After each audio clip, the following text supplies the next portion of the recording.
Thank you again for joining today's CEO Roundtable. I want to specifically thank the CEO Net for their continued partnership in these events. At this time, I will turn it over to today's moderator, Kristi. Hi, everybody. Welcome back to another roundtable for Community Foundation CEOs. I'm Kristi Knous. I'm the president of the Community Foundation of Greater Des Moines, a member of the Council of Foundations, a member of CEO Net, and its vice chair. We are very excited to offer this conversation today because it certainly is relevant and timely. And as you have ideas for future sessions, please feel free to put that in the chat or send me an email by going to our website at DesMoinesFoundation.org. Cryptocurrency is not going away. We know that, right? Pew Research reports that 16% of Americans say they have invested in, traded, or used cryptocurrency, and this is only expected to grow. According to Giving Block, which is one of the organizations that helps nonprofit organizations accept cryptocurrency, more than 70 million was donated via its platform to nonprofits last year, an increase of over 1,500% from the prior year. So obviously more people are also who own crypto are also thinking about how they can use it for their charitable giving. There's even a crypto giving pledge, and more than 100 leaders in the crypto philanthropy space took the pledge last year, committing to donate 1% or more of their crypto gains to charity. So again, that's one of the reasons we're bringing this to this platform today, is because we know as community foundation leaders, we are having this conversation, or we have already set in place a structure to accept gifts of cryptocurrency and are really trying and looking to lead in this space for our donor community.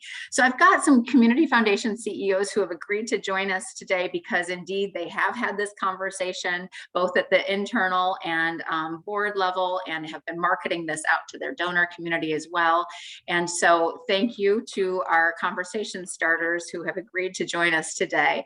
Melissa Baxter is the president of the Waukesha County Community Foundation in Wisconsin. Jessica Martin is the president of the Greater Salina Community Foundation in Kansas. Eric Summerford Pearson is the president and CEO of the El Paso Community Foundation in Texas. And then we've got Ryan Raffin joining us today, who's a partner with Charitable Solutions and specializes in non-cash assets and compliance. And Ryan has extensive experience with cryptocurrency in the charitable giving space. So Ryan, thank you for coming to this table as well. And I actually am going to push the first conversation out to you, Ryan, to sort of set the stage for us here and level set as we begin the conversation. Help us know, what is cryptocurrency, and specifically what should our group of community foundation CEOs know about it and how it works related to charitable giving? Yeah, thanks, Kristi. I appreciate the opportunity to take part here today. So to start with, at a very high level, what is cryptocurrency? It is a digital asset intended to operate like currency at a broad level. Now, what do I mean by digital asset? I mean that cryptocurrency, Bitcoin, whatever else you might hear about, exists only in digital form. So the same way that you might log into an online bank account and see your checking account balance, that's a digital representation of, an asset. Cryptocurrency is the same way, except unlike your bank account balance, which you can withdraw for physical currency, cryptocurrency is exclusively online. And unlike fiat currency, US dollars or euros or pounds or whatever, it has no backing from a central bank. It's totally decentralized. And that's very important to the way that all cryptocurrency operates. And the natural question from a lot of people is, why would I trust an asset that is intended to operate like money but has no affiliation or backing from a government? And the way that cryptocurrency solves that problem is through use of something called the blockchain, which you'll hear a lot about in conversations about cryptocurrency. The blockchain has really two functions. It is both the way that all cryptocurrency transactions are recorded. Anytime there's a movement of crypto between one person's accounts or between multiple people or a donation to charity, for example, that is all recorded on the blockchain. Now, the reward for the people doing that work of the recording is they get rewarded with cryptocurrency. So the blockchain is both the transaction ledger for all cryptocurrency transactions all the time, and it's the way by which cryptocurrency is produced and circulated. It's a new type of asset. It's been around for about 15 years now. And this is, I think, where community foundations really should pay attention. It's been around for 15 years, but as of today, as of this morning, the total market cap for all cryptocurrency is $1.25 trillion. So this is an asset class that did not exist 20 years ago, only created in the late 2000s, but is currently worth $1.25 trillion. And you probably have seen in financial news that the cryptocurrency markets have not been doing well this year, the past 6 months or so. 6 months ago, 9 months ago, it was worth much, much more. But even though those markets have been doing much worse than the stock market, it's still got an incredible amount of value there. So as far as what community foundation senior leadership should be thinking about is, like you said, Kristi, this is not an asset that's going away. This is something that's around to stay. Lots of acceptance and adoption and ownership of these assets, and there's a lot of value there too. Thank you.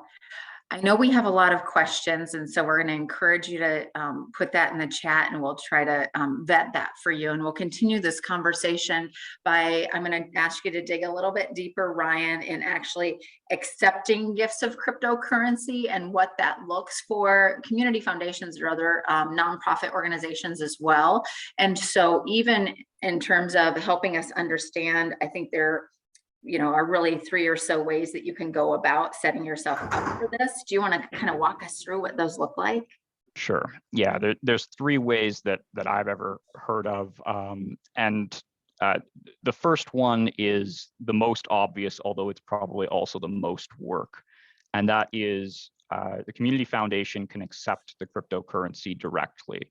How do they do that? That means either creating a wallet, which is we're talking about a digital asset. A wallet is just a digital wallet. It's a way to hold the cryptocurrency. Or you as the community foundation can set up an account on what's called an exchange, which is how cryptocurrency is traded. It operates very similarly to the stock markets in many ways. And that exchange account on a platform like Coinbase, they're the highest profile one, but there are others like Kraken, Gemini, many exchange platforms. Those would operate more like a brokerage account. So if a community foundation wants to do direct acceptance, either a wallet or an exchange, or probably both, because if you hold the coins on a wallet, you're still going to want to sell them, which you would probably need to do through an exchange. That can be a lot of work because the exchanges, as they've gotten bigger, as they're dealing with many thousands and millions of transactions and millions of customers, they're subject to more and more government regulation. They have a lot of know your customer and anti-money laundering regulations that they need to comply with. Coinbase is a public company, so they're very legitimate, but they need to make sure that the orgs they're doing business with, including charities, are not involved in any sort of criminal activity. And so there's a lot of KYC that has to be dealt with. It's very time consuming. I say that from experience. I've been through it with a couple of the exchanges. It's not a one and done. You do have to go out to your board, get all sorts of identifying information, driver's license, passport, social security numbers from board members, from senior leadership, banking information, organizational documents. It's a serious lift if the community foundation wants to do direct acceptance of the crypto. I don't know about you, but that makes my armpits sweat. So let's go on to the third option. Yeah, and this is what I think a lot of community foundations have been preferring as an option, which is use of a group like Giving Block, which you mentioned, or BitPay, which is more of a classic payment processor. These are third parties, for profit, I think, in both cases. All they do is serve to facilitate contributions of crypto, which is immediately liquidated. This service will do all of that for your charity once you've contracted with them. They really do streamline that part of it. But in exchange, of course, they have their own costs. There are fees associated with it. And I'm sure the rest of the panelists here can speak to exactly how those work, because I think they all work with one or both of those. But that can be a little more tolerable in terms of setup. It's a lot less heavy lifting and a lot less of an ask from your senior leadership and your board. You know, those of you who are on the call, if you have set one of those up and you have identified, like, I'm going to call it an intermediary, I don't know if that's the right word or not, that you're using, it might be interesting to put it in the chat just so we can kind of see what the rest of the field are using in this space. And the other thing is, Ryan, what I learned, I think, in listening to one of your webinars, BitPay can only accept Bitcoin. Is that correct? That's primarily what they do. I think they can do maybe 2 or 3 others, but it's very limited. You're right. It's Bitcoin, Ethereum, maybe Litecoin, maybe one other. It's quite limited compared to what Giving Block can do. Yeah. Okay, great. And I thought it was interesting too. For the first time in 2021, Ethereum was the most donated cryptocurrency. And previously that had been Bitcoin. So I think it's interesting how that's shifting just a little bit as well. So when the gift comes in, what you're typically seeing, Ryan, is that community foundation would immediately then, through one of these platforms, have it converted into currency, cash, that then comes into the donors fund. Is that correct? Yeah, that's correct. Very few orgs, charities generally are willing to entertain a long-term hold of cryptocurrency. There are all sorts of security concerns, volatility concerns, as anyone who's followed those markets can attest. The $1 million Bitcoin donation, if it's held, sure, that could become a $2 million donation, but it could become 500,000 very quickly as well. And we've even seen some top altcoins, which is a term for cryptocurrency other than Bitcoin. Some top altcoins have collapsed entirely in the last couple of weeks. That's something that most orgs, most community foundations, and any other charity that I've really spoken to, they want nothing to do with. They want the cash, so it's liquidated right away. That's right. Okay, and then also help us understand. So, what does the IRS define cryptocurrency as, and what are our responsibilities related to are the donors' responsibilities related to an appraisal, and community foundation's responsibility in acknowledging that gift? Yeah, this gets into the tax nitty-gritty a bit, which is what I like, but which no one else is probably all that interested in. So the IRS in 2014 characterized cryptocurrency as personal property. That means it's not getting treated like a donation of US dollars. It is treated like a non-cash contribution. So that means donors need to be donating long-term capital assets, and they're getting fair market value deduction if they've held it for more than 12 months. However, they do need to get that qualified appraisal and fill out the form 8283 to get that deduction. This is something that donors really need to understand when they're giving crypto, because they see the prices changing all the time. Those markets are open 24 hours a day. It's very transparent in terms of what the crypto is worth at the time of donation, but the IRS doesn't care. It's not a public security. It's not traded on a stock exchange. So that qualified appraisal is required if the donation is over that $5,000 threshold, of course, to trigger the 8283 filing requirement. So qualified appraisal is still required. And in terms of sort of charity substantiation, donation acknowledgement letters are still going to want to go out. just like for any other non-cash contribution, your charity just should be saying, this is what we got on this date. We didn't provide anything of value in return, the same way that a donation acknowledgement letter would look for a gift of real estate or private stock. So it doesn't need to make any attestation as to what the value of that crypto was in US dollars. I think there was a question about where do donors get the appraisal. That is a bit tricky. There are not a ton of appraisers. I guess I have to plug Charitable Solutions here. We do perform those appraisals. There are some other groups out there, usually smaller accounting firms that have a cryptocurrency specialization. The good thing is these appraisals are usually cheap. It's not like a business valuation that could cost $20,000. These are a few $100s to get the appraisal done. Then Ryan, while we're talking about appraisals, I see a question by Nancy. I want to make sure I understand it. Nancy Brown, qualified appraisals would only be required of the community foundation. The community foundation is accepting, correct? Using an intermediary wouldn't. It's the donor who needs the qualified appraisal if the gift is over 5,000. Correct, Ryan? Yes. Oh, Nancy, I think was unmuting. Oh, shoot, I can't hear you. Maybe put it in the chat, I'm sorry. Okay, well, that's really helpful. Go ahead and continue putting questions in as you have them. And the appraisal, it doesn't need to happen before the gift. It needs to happen for the donor's tax purposes, correct, Ryan?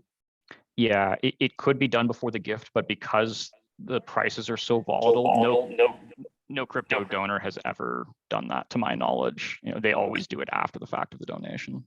Okay. All right. Well, let's, and yes, the community foundation would complete an 8282 if it's sold within 3 years of receipt, which would be the case. And then a question about whether any of the intermediary firms are 501c3s themselves. I think that's important to answer because some national donor advised funds will accept crypto. Of course, those are 501c3s, in which case all of that tax reporting is offloaded from you at the community foundation and falls on the donor advised fund. And I guess, again, a plug for Charitable Solutions. We have an in-house donor advised fund. We do cryptocurrency acceptance as well. And then you would consider that a grant to the nonprofit organization or the other community foundation to put in the whatever fund it was exactly for, correct? Exactly. Yep. So, really, if let's say it's a one-time sort of thing and an organization doesn't want to go through, setting up all of the structure, that could be a great option as well. Or if the bulk isn't there, because, in some of these cases, and our conversation leads will talk about this, I'm sure, there are lots of reasons you might do that, might set this up for your organization. Part of that is to be innovative, right? And to be responsive to where the trends are going, but you might not necessarily see the bulk right away. In the gifts. So I think this is a good time to turn to you, Jessica and Eric and Melissa. And Melissa, I'll go ahead and start with you, if that's okay. And just wanted to hear your viewpoint, and then we'll get Jessica and Eric's thoughts on this as well. But what was the driver for your organization in walking into the cryptocurrency gift acceptance space? Was this a donor driven? Was it board driven? Was it staff driven? What sort of precipitated this for you? Whoops, there we go. It was absolutely staff driven. Actually, my predecessor, I became president of the organization December 1. And prior to that, my predecessor, Shelley Marquardt, was just a huge proponent of crypto and really kind of pushed our board to look at it and consider. She saw it as a way to kind of be on the forefront. We were the first community foundation in Wisconsin to accept crypto. So a little bit of bragging rights there. And also thinking about our need to appeal to a younger demographic. She thought that was a real opportunity with crypto as well. Similar to what you just shared, it hasn't yielded a ton of gifts yet, but we are set up to do it. And our board had questions, of course, about security. We opted to work with Giving Block, and I think we've been very happy with that relationship. And yeah, so far so good. We did have to update gift acceptance language to include crypto. Very good. And it's available on your website anytime, day or night. Donor can go in. Yes, and I put a link in earlier of the giving of the crypto page on our website. So kind of it's right in there. What's great, what our director of operations loves is it's almost instantaneous. The gift comes in, it's sold, and there's the cash available. So it's quicker than accepting a stock gift, for instance, which could take a few days. Jessica Martin, do you care if we turn to you and then we'll go to Eric? Sure. Thank you, Kristi. I would say our story is a little similar to Melissa. We also use the Giving Block. And we started exploring this maybe, I feel like it was probably during COVID. A younger board member had brought it up. We were reviewing our gift acceptance policy, and it was really just as simple as, hey, I think we should add cryptocurrency. And so we just put that we would accept it. Then as it became more popular, we realized that we hadn't really thought through the process of how to accept it. And so that started kind of at the staff level. My husband and I both have crypto wallets, digital wallets. And so I just assumed that you could just set one up real easily and reach out to Brian Knous, because one of his webinars made it seem like it wasn't that easy. And so then that's kind of when I learned about all the red tape that you had to do if you wanted to have a corporate wallet. And so then we researched Giving Block, and it seemed really easy. Like Melissa said, it's very instantaneous. The only gift we've had at this point in time was a test one for myself just to see how the process worked. But it was very easy, and we've gotten some attention from people just noticing that we advertise it. And I think it's one of those things where we'll see it later. I feel like there's two different types of people who have cryptocurrency. There's some people who use it as an actual currency, and they use it to pay for things. And then there's other people who are using it as an asset and an investment. And I think if you are using it for an investment purpose, you of course aren't going to let go of that right away. So some of those larger gifts we'll probably see later, but I wouldn't be surprised if you start seeing some people just use it as a form of cash either. Great, thank you. Eric. So ours was, a combination of the board and our staff. We looked at it as in sort of the same way Jessica did, just being early adopters to something that might appeal to someone. It's not a hugely expensive undertaking for the foundation to be able to begin to accept cryptocurrency. And it gave us the point of difference, with other charitable organizations that we might be, fundraising alongside or in competition with. In a way, just to say that we're able to, flexibly accept whatever you can throw at us. And so we started some communication around that to get it going. But our board really loved the idea, especially the accountants on our board, who said that you're starting to see crypto peak up or pick up, and it hadn't really peaked. At some point Bitcoin was at $63,000 a Bitcoin, and they were really excited to tell their clients that maybe you could avoid a capital gain by giving through giving your Bitcoin to the foundation. So we've had, same story, just a couple of gifts. One of them was mine, and it seems like it's a relatively easy process. We're not at the point where we're having to deal with large gifts, and I think that's going to provide a different challenge. We also went with the Giving Block, in part because I went to the COF listserv, and it seemed like that was the most popular version. And when we looked into it, they seemed, just high service and able to help us get where we wanted to go without having to, go through a primer on all of the ins and outs of cryptocurrency. As I've been doing research, I've seen some community foundations don't necessarily put the link to the wallet right out there on their website. They will have them contact staff first so they can maybe gather a little information. But you all, I think you all have it directly on your website. Somebody could go in and give at any time. And you're getting enough information from, I think Giving Block is who you're using to know that that gift has come in and what the donor is and all of that. Is that correct? Yeah, we wanted to stay on the cutting edge and not require them to send us a fax. And that's my bad joke. But I think the most important part is that we're able to acknowledge those gifts, and Giving Block has a template set up that's, you know, sort of explains what we've received. And, you know, to Ryan's point, we're not valuing it at the time of the gift, which makes it very, very simple for us to do. You know, we're getting 0.000 whatever it is of Ethereum or whatever is given, and we're not giving it that value. And so the need for the appraisal, of course, rests with the donor, but we just wanted to make it as automatic as possible. Mm-hmm. If you're mining all night, you can take a break and give a gift. Sorry. Let's not even go there. Let's not even go there. Nancy Brown, thank you for your question. I want to clarify this with Ryan quickly. If you're using one of the intermediaries and given, for example, is the gift to and given? No, if it's one of those, for-profit intermediaries, that's you're contracting with them. They're acting as your agent. Got it. Yeah, so in that case, it would be on you as a community foundation to receipt the donor. Okay, very good.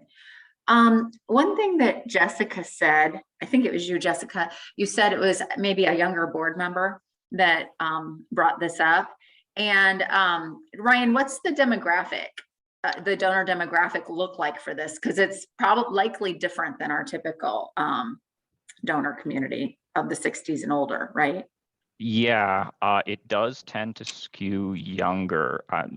There are a lot of donors who are sort of in the core demographic, 60 plus. You still see that, but you see a lot of younger donors, 30s and even 20s sometimes. And this actually kind of goes to, I think Jessica and Melissa both mentioned kind of youth, but Eric mentioned sort of big capital gains. I think what you're seeing is a lot of people who are becoming much wealthier much sooner than they expected. And so that's accelerating their charitable planning, but also they probably have to scramble and do some quick tax planning. And so you're seeing a lot of push from financial advisors and tax advisors to take advantage of this appreciated asset that these donors have on their books. And sometimes these donors are very young and probably have never considered anything like this in a serious way, but now they're faced with, quite a bit more wealth than they'd anticipated at a young age. Mm-hmm. I'm interested in your conversation with the board or in the boardroom, if there was one. And I've got some board members who still think this is so out there. They need to touch it and feel it and know it. And this is, just a concept that's hard to embrace. And then I've got some who are all over it. Melissa, Jessica, Eric, any of you want to talk about what what it was like to get buy-in from the board, or even maybe your finance team or your gift acceptance team? I think two things really helped with that. One of that is just the sheer amount of currency or of funds that are in crypto. I mean, no one wants to pass up that opportunity, right, should it come your way. And then also, at least with Giving Block, who did do a presentation to our board, the fact that they already worked with, several hundred other organizations and had kind of that background, and that I think improved the comfort level too with moving forward. I'll echo that. I think, there's a reason we're in this space, and it's to help donors get where they want to go. And so there's very little risk since we're converting it to cash right away.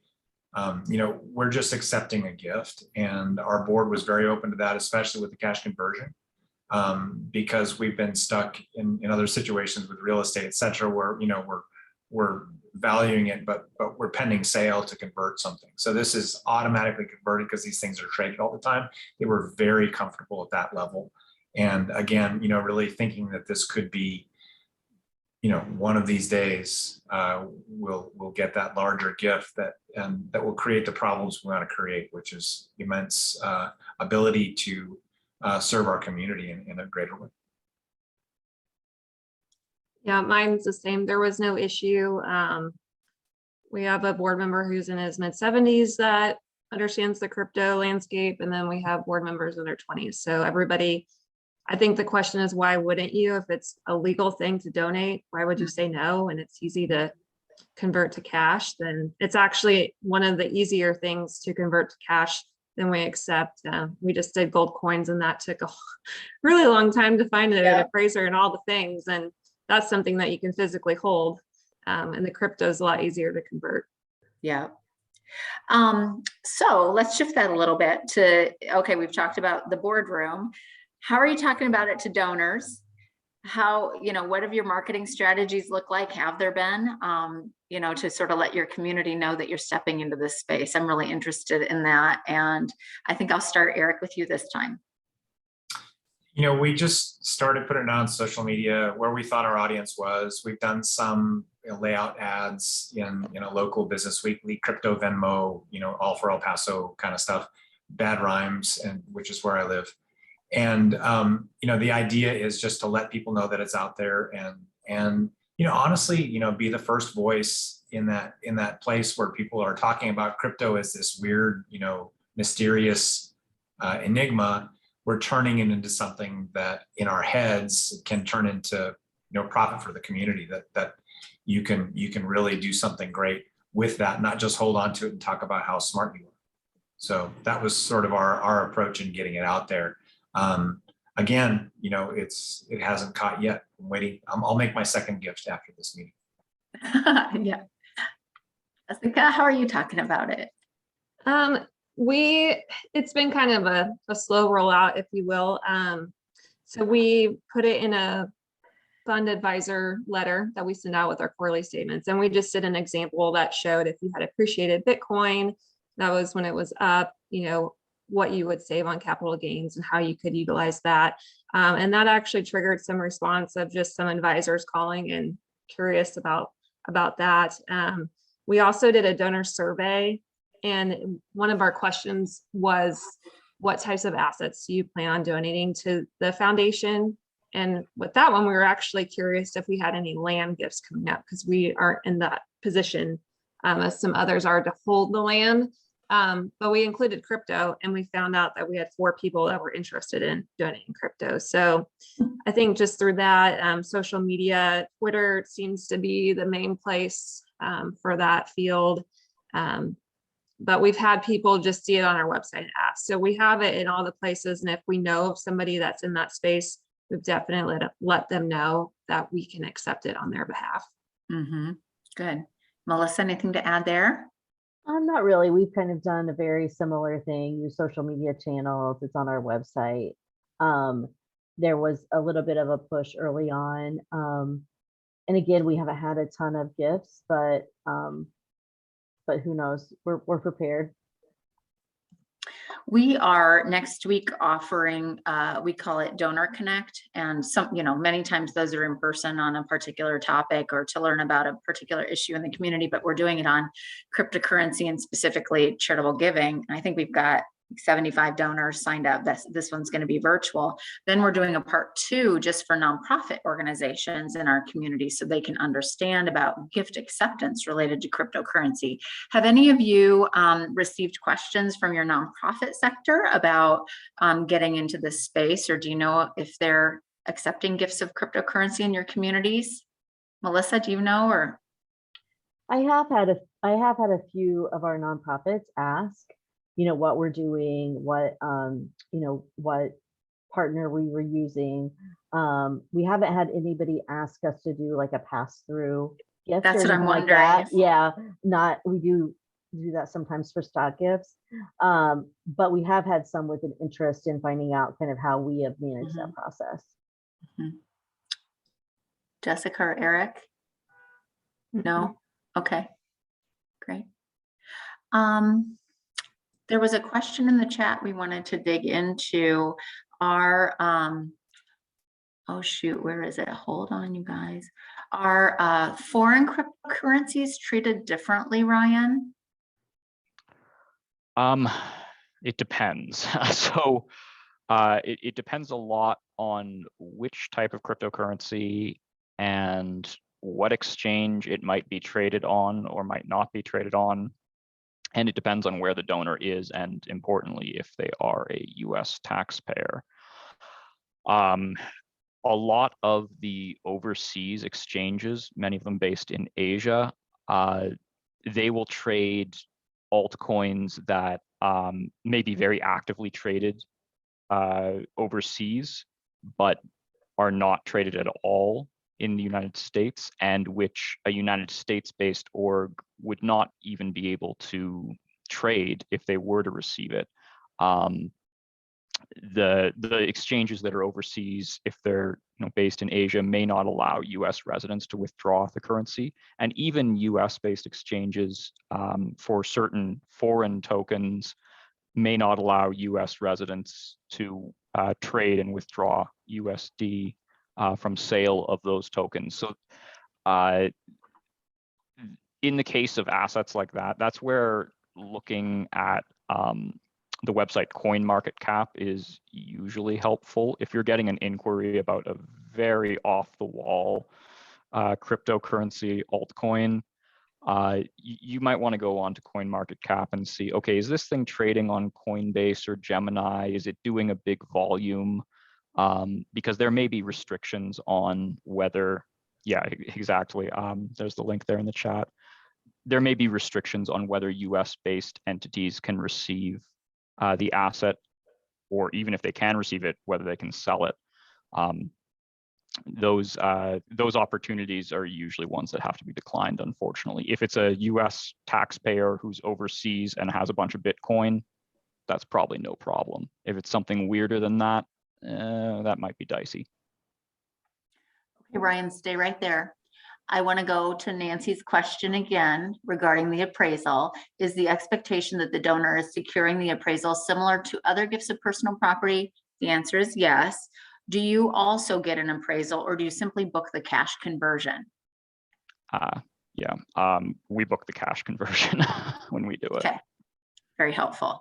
If there's anything else I'm missing, I know some folks were interested in the conversation if there's any pushback related to the environmental impacts of mining. Eric, you kind of brought that up. I was telling these guys, I was just at my breakfast club that meets at lunch, and our Iowa Economic Development Authority lead was there, and she said there have been some questions related to incenting business into our state related to mining for cryptocurrency, and that Iowa has said no, that's not something we're interested in related to the environmental concern. What's Jessica, Eric, Melissa, or really, I don't know if anybody can unmute. I don't know if anybody has anything to add there, but I think people are interested in that conversation. Well, we have an organization in Salina called the Land Institute. And so it's very important that anything that they are involved with be environmentally friendly. And so she was their director of development, was asking me just about our cryptocurrency policy and all of that, and if they should accept it and all that. And from what I've seen and read, of course, the mining takes up a lot of energy, but then there's also a lot of people that will argue kind of the opposite of all the good things that you're doing with the proceeds from the mining and different things like that. So probably just depends on what side you're on. But that's something that they really had to take into consideration because of what they stand for as an organization. So I'm just going to preface with all of this that I live in Texas, and that is not a good thing that I'm speaking of. But those concerns in terms of pushback from the public have not been big at all. We thought about it at the board level when we were discussing, do we want to do this? And at the end of the day, really to Jessica's point, that what we're going to do with the gift is serve our community in a positive way. And I think that sort of outweighed any concerns that our board had. But it was a really solid discussion sort of around, the ethics of doing that. And, the foundation actually owns some mineral properties, that were given to us that, generate oil royalties for the foundation. And that donor asked that we hold those as long as we possibly can. And so we've really, gone through this in various forms over the last, 40 years. And at the end of the day, the overarching statement has been repeated that the best we can do is earn money to give to one of the poorest communities in the United States. So. Melissa, anything to add there? Okay. We haven't Ryan, heard anything. Yeah. Okay. Ryan, do you have anything to add on that? It's not been, environmental concerns have not been an issue for our org. I have spoken with national environmental oriented charities, and that's the biggest concern for them. In those cases, I think where the environmental impacts are an issue, there's a lot more interest in cryptocurrencies that are supported by a proof of stake standard, which is less environmentally intensive. And more cryptocurrencies, specifically Ethereum, are intending to make a switch over to the proof of stake standard because it is it consumes less electricity. That's really what we're talking about here. There was a question. Kristi, could I respond to that, because I put it in the chat? George Yeah, Ferrari George, from Tompkins County, Ithaca, New York. That's a concern in our community. We went ahead for accepting crypto, but it is a concern in progressive college town communities like Ithaca, and we just happen to be represented in our state assembly by the woman who is moving to reduce the amount of mining available, trying to regulate it. So there's an interesting juxtaposition between that. We finally came down to the idea that we're removing resources from that intensive environment. We're not holding crypto, and in essence, we're kind of trying to deploy them in the community. We'll see how that goes. There will always be people in our community who will argue us on that concept and saying that we're working at cross purposes with ourselves and with the community. But it was something that was a major issue for us. I'm really glad you lifted that up. So now that I know people can unmute, feel free if you have questions or want to join in to do that and interrupt or give me a flag that you have something to add. Ryan, I'm going to continue to put you on the spot for a minute, because I've been re-listening to the webinars that you all have offered at Giving Solutions, and so Charitable Solutions, I'm sorry, and thank you for that. But, Brian Klontz reminds the audience multiple times, do not take your eye off the ball of gifts of real estate, gifts of closely held assets, et cetera. I mean, at this point in time, yes, this is something we should be aware of and armed to accept, perhaps on behalf of our community foundation. But talk with us, Ryan, about what you've seen in terms of increased interest, number of gifts. Was this year different than last year? Things like that. Yeah. So this year has been different than last year. Cryptocurrency donations are very responsive to market conditions, meaning when the market goes down, these donors tend to back off. And that can happen very quickly. They can be ready to go today, but there's a market downturn tomorrow, and they will not do the gift if they had planned to do it later in the week. Last year, we saw quite a bit of activity in the crypto space, but it represented only 2% of the total value of gifts that we saw. Like all donor advised funds, last year was a great year, but we were still seeing the biggest uptick in real estate, privately held business interests. Cryptocurrency, we did, I think, 36 of them. Okay. For a total of something like 27 million. So these are sizable gifts for the most part. But our average gift size in terms of business interests is well into 7 figures. Yeah. And this interest in crypto has really only developed since late 2020. It was the fourth quarter of 2020 when we started seeing these gifts really start to happen. Before that, it was a lot of tire kicking, a lot of people saying, well, maybe I want to do it, maybe not. Mhm.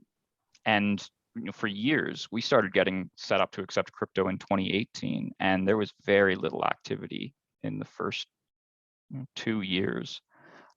It was not until we had that real lift in prices in late 2020 and throughout 2021 where people were really engaged with these types of gifts. So it hasn't been a long time that we've been seeing real activity here. And I'm sure with this group, that's probably what most of you are seeing as well.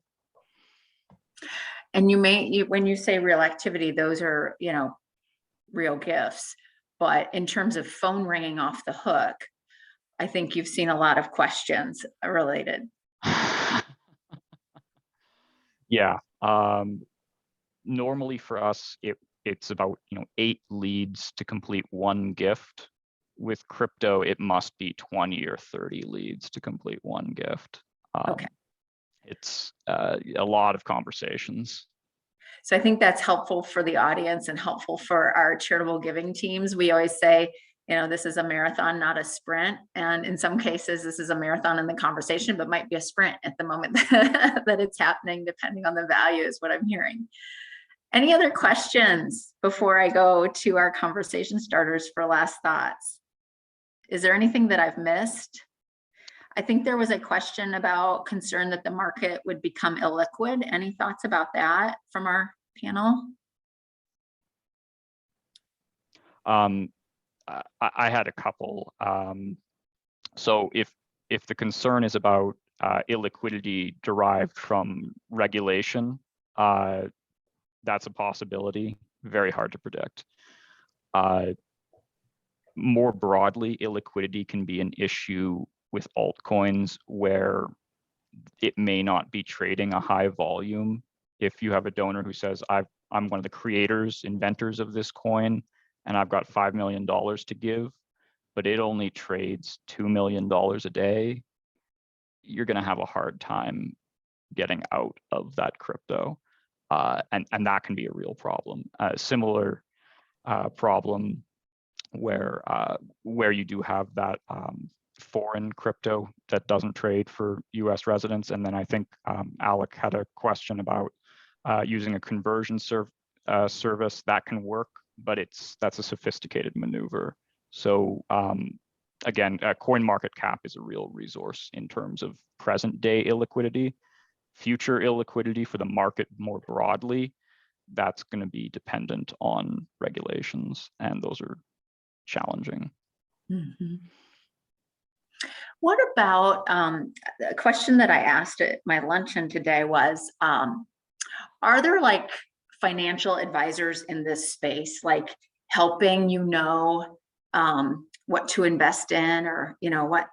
And the answer was no, not really. There are some chats related to crypto that you can get into, and there might be people to give influence. But as I'm looking at our Donor Connect next week, we do open that up. We have a lot of financial advisors who are interested. So I'm interested from Eric. Maybe you can take this first. Like, what are you hearing from your financial advisor partners or community in this? So, we actually, when we were doing a little bit of due diligence on how we would accept these gifts and what they would become, we asked our hardest working managers to look into it for us. And what they came back with was really that they're more interested in the future of blockchain technology versus cryptocurrency as something that you would be wanting to invest in. And that probably the technology that exists that, drives cryptocurrency will be adopted by a more mainstream sector later on. And so that would be something that we'd see as sort of maybe emerging of traditional sort of legacy type financial systems with the technology that drives cryptocurrency. And that was really it. They didn't talk about crypto itself as something that they would consider a robust investment strategy at all. Mm-hmm. Melissa or Jessica, thoughts on that from your community or anyone else? I know that some of our financial advisors invested it personally. So again, I think they're aware of it, and but I've heard the same thing about the blockchain. But there's also, through Grayscale, you can do those investments through them. So I don't think it's going away, and it's already integrated, and it just depends on your risk tolerance. Are you wanting to get the coin directly and go with the ups and downs, or do you want to take some risk off the table and go through, the Grayscale might be a little less risky, but it's definitely out there. Mhm. Yeah, I think there's a little bit of curiosity, but it's one thing to decide to do this kind of transaction yourself. It's a whole nother thing to give someone professional advice to do that when there's very little no long-term data really on what that risk means. So, it'll be interesting to see how the financial advisors handle it moving forward, but we haven't seen a lot of that yet. Here's something for you all to go check out just out of curiosity. I don't know if you've looked at daffy.org, DAFFY.org, but it's an online platform to set up a donor advised fund, just like that, and give it into it continually out of a bank account or whatever. And they have, I think it's 3 different sort of investment options, and then 3 within each. And cryptocurrency is actually one of their investment options for the donor advised funds. And there are 3 different investment pool opportunities through that. So just go take a look at daffy.org and look at their investment options, because our donors are having access to that as they have choice about where to, start a donor advised fund. So all the more reason for our place-based value proposition. Kristi, All right. there's also, I was yeah. just going to say, there's also a bank, and it's in Oklahoma, and they actually, you can invest in cryptocurrency through the bank. And I can't remember the name of it, but I'm sure if you Googled it, I listened to a podcast with one of the bank owners, and I think it was on the Pomp podcast, if anybody is familiar with him. But I think that's just an example of that this younger banker is recognizing that he has older customers that are intimidated by they want to get into crypto. They don't want to get on the exchange themselves because that's different, but they trust the banking relationship. And so that's actually approved, and you can buy crypto as a bank customer of theirs, and it's all held there. So I think that's just an example of that. It's not going away, and some of the more traditional systems have adopted it so that they can stay in line with, I guess, what is perceived competition. Oh yeah, Melissa, you posted it. So it's a really interesting article for anybody that is curious about that. Very interesting. All right. Well, Jessica, since you were speaking, do you want to give any final thoughts on cryptocurrency and what your experience has been? Like I said, we haven't had any big gifts come through, so it's more just be prepared. But I think demystifying it, it's not anything that should be scary to accept, and it's really relatively easy. So if you have somebody that wants to donate it to you, then it's pretty easy to do. Eric? So, once we started accepting cryptocurrency, this is the most amount of time I have spent thinking about it, truly. And I mean that to say that, the foundation has plenty to do. This is an opportunity for someone to give if they want to. We're not chasing it too hard. We're not, what we want to do is make it available for any of our donors, but we're not in the fast money business. This is one of those fast money things. And our foundation is here to serve donors to the best of our ability. And this is just one of those small tools. This is, the little screwdriver you use to fix your glasses right now for us. But it could prove to be something else later on. I don't know, but I don't want to miss the opportunity if it's not too much effort to put into it. That's a great point. Melissa? I think pretty much the same. We just need to be prepared and to provide leadership to our communities who they may be hearing about this, and they rely on us to be a point of expert advice for them. So at least we would be able to accommodate them if this is something they're interested in. Well, thanks to the three of you for lending your expertise and being vulnerable and stepping up to do this. Thank you for saying yes. Ryan, last thoughts. Yeah, I guess I'd echo Jessica and Eric and Melissa as well. Don't make it more work for your org than it needs to be. Have the conversation about what you're going to do when this opportunity comes up, because these donors are out there. But don't set it all up and just assume that the donors will magically appear, because my experience has been that they won't. Well, on that positive note, no, I'm just kidding. We're going to keep working at it, right? It's a marathon, not a sprint.